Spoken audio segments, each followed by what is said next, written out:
These words sound alike, but they do not mean the same thing.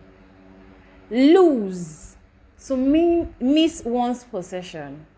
Lose, to untighten something. Believe, something that is well accepted, considering something to be true. Sit, the act of resting your body on something.